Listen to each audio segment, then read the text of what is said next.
I'm going to show you how you can fix internal server error on Gcash. So the first step you simply need to do is to open Play Store and search for Gcash, and you need to update your application first.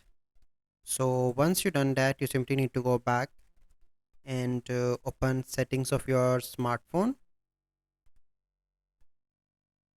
Here you need to go into the app management and click on app list and search for the Gcash.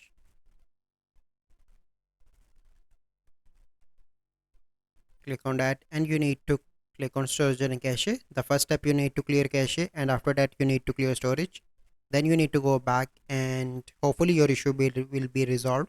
But if you're still facing issue, you simply need to search for Gcash down today, search for that, and this is the website down detector. So here you can see that, so currently there is an issue and Gcash is down, and so you need to wait for few hours and the issue will be resolved soon. So this is the process. I hope you find this video helpful. If you find this video helpful, must like this video, subscribe to our YouTube channel for future videos. We'll see you in the next video. Thank you. Have a good day.